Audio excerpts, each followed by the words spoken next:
fuente histórica referida a la guerra de Marruecos a través de este mapa histórico que nos sirve de repaso para estudiar el punto 9192 del bloque referido a la crisis de la restauración. He elegido este mapa porque está en color, ahora sobre todo lo vais a ver, aunque aquí lo hemos situado en el fondo, y porque, bueno, en estas fuentes que estamos repasando, por ejemplo en el examen de 2014-2015, en el modelo que propusieron desde la universidad para que os los entregáramos y vierais de cómo podía ser, nos ponen un mapa bastante parecido en blanco y negro, en el que se habla de la extensión del territorio español en Melilla hacia la zona oriental del Protectorado de Marruecos. Y en el examen del año 2012-2013, ¿vale? También creo que como modelo, bueno, pero sitúan un mapa parecido de la zona del Rif. Entonces, bueno, pues son dos mapas que a lo largo del tiempo nos podrían, o dos mapas, tres en este caso, utilizando este en color, que vamos a situar o que vamos a analizar. Nosotros sabemos ya que tenemos esas dos preguntas, la primera en la que tenemos que decir el tipo de fuente histórica, la localización cronológica y el contenido, es lo que vamos a hacer ahora. Y la segunda, explicar el contexto histórico, por ejemplo, de la guerra de Marruecos o de la intervención española en Marruecos. Dejadme que utilice la imagen a color para intentar hacer la primera pregunta. Nos encontramos, evidentemente, ante un documento en formato no escrito, es un mapa de carácter historiográfico, porque está realizado por historiadores posteriormente, en el que se sitúa la presencia colonial española en el norte de África, en la región del Rif, y los territorios que finalmente va a dominar hasta el año 1925, fecha en la que, tras negociaciones con Francia, queda la demarcación definitiva entre ambos protectorados del norte de Marruecos. Ya hemos visto, ya hemos hecho el tipo de fuente, mapa histórico, historiográfico, ya hemos hecho la localización cronológica, pues hemos hablado de la fecha de 1925, quizá podríamos hablar de 1912, la instauración del protectorado, o podríamos hablar del régimen de la restauración en época de Alfonso XIII, que para sustituir la presencia perdida en las colonias de Cuba, Puerto Rico y Filipinas se intenta sustituir por la presencia en África mucho más cercana y por otros intereses. Y ahora tendríamos que hablar algo del contenido. En el contenido podemos ver, por ejemplo, una línea oblicua en el que leyendo en la leyenda nos diría que es el territorio de máxima extensión territorial. En un color marrón leeríamos que es el territorio de la extensión definitiva en el acuerdo de 1925 suscrito con Francia.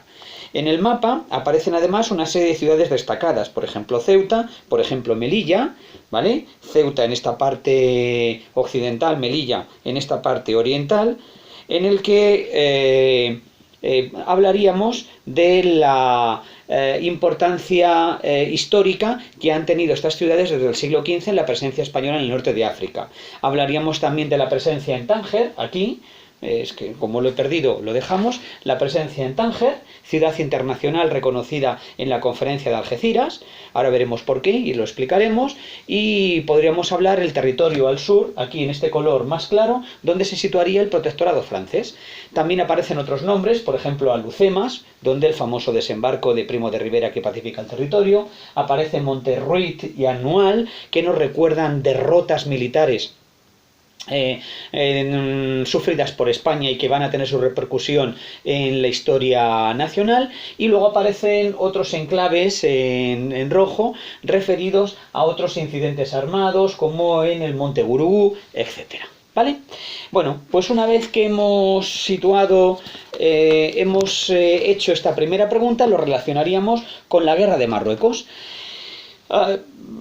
Al señalar el contexto siempre nos vamos a hacer referencia al mapa o a la fuente histórica. Bueno, pues yo creo que en primer lugar tendríamos que hablar de los intereses de España en el territorio de Marruecos. ¿Cuáles son estos intereses de España? Pues por una parte están los intereses de la oligarquía financiera, que encuentra un lugar para extender las posibilidades de inversiones después del territorio perdido en Cuba. Marruecos se va a convertir en el sustituto de ese territorio perdido en América, que incluso ya desde finales del siglo XIX ha servido para marcar la política española de búsqueda de prestigio internacional en un momento en el que España lo había perdido. Por ejemplo, nos podemos remontar a dos claros antecedentes, que sería la Guerra de Marruecos de 1860, en época del general O'Donnell, de los gobiernos de la Unión Liberal, con el objetivo de buscar prestigio, de buscar una posición internacional que España había perdido, o la guerra de 1893-1894, la primera guerra del Rif, que tenía que ver con la ampliación del territorio de Melilla y con la búsqueda de otros enclaves como va a ser Sidi Ifni. En relación al mapa, el protectorado de Marruecos, tendríamos que señalar que Marruecos es un territorio independiente, un sultanato, que en un momento determinado, por la situación interna compleja, se convierte en el gran objetivo de las potencias de la Segunda Revolución Industrial: Francia, Gran Bretaña, Alemania. ¿Por qué Gran Bretaña? Por estar en el estrecho de Gibraltar. ¿Por qué Francia? Porque está en el norte de África, hacia esta parte. Se sitúa, por ejemplo, Argelia, donde Francia ha establecido un departamento. ¿Y por qué Alemania? Porque Alemania, en un momento determinado, que cuando llega el reparto colonial se va a dar cuenta de que ha llegado tarde. Bismarck no quería tener colonias, no lo hace hasta 1890, fecha en la que muere Bismarck, y entonces se encuentra con que no hay territorios donde establecerse. Y lo que hace es intentar buscar potencias más o menos débiles. En este caso, Francia en 1904 está pasando por una delicada situación, sobre todo desde 1898, que ha sido humillada por Gran Bretaña, que ahora, en 1904, son aliados. Aquí intervienen la política internacional, y en este contexto es donde España se sitúa. España es el país que menos problemas daría. Está en la otra orilla del estrecho, le permitiría a Gran Bretaña situarlos, una potencia débil. La región del Rif es la zona más problemática, y bueno, tras la conferencia de Algeciras, tras la declaración de Cartagena, en torno a 1906, se dictamina que Marruecos quede dividido en dos zonas: una de influencia española en el norte, este territorio de aproximadamente unos 20.000 kilómetros cuadrados, y otra francesa en el sur, y que ambos países podrían intervenir en caso de conflicto. En 1909 se dio la guerra de Melilla, en el que las kabilas es el nombre que reciben las tribus de esta región, atacaron la construcción de una línea ferroviaria que España estaba construyendo para sacar de hierro de las minas rifeñas cercanas a la zona de Melilla, y que va a dar origen a la derrota española, a la humillación en el Barranco del Lobo, y a un fuerte rechazo social que tendría como consecuencia los acontecimientos de la Semana Trágica de Barcelona de 1909 y el fin del gobierno de Maura, provocado por esa profunda represión. España seguirá insistiendo en Marruecos para lavar la afrenta perdida, para incrementar los intereses de la oligarquía financiera e industrial que ven en Marruecos un mercado de inversión, para el ejército lavar su imagen, la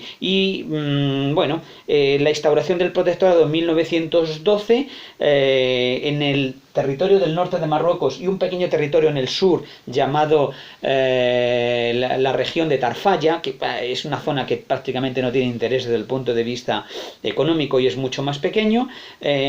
Pues en esta región del Rif, mayoritariamente es el Rif, esto sería la zona de Yebala, es donde se establece el protectorado, y dará origen a la Segunda Guerra del Rif, con la intención España de afianzar su dominio sobre este territorio, pero que el estallido de la Primera Guerra Mundial lo deja en suspenso y no volverán a reiniciarse las operaciones militares hasta 1909, mediante dos líneas de expansión, una desde Ceuta y otra desde Melilla. El objetivo siempre va a ser defender estos dos territorios.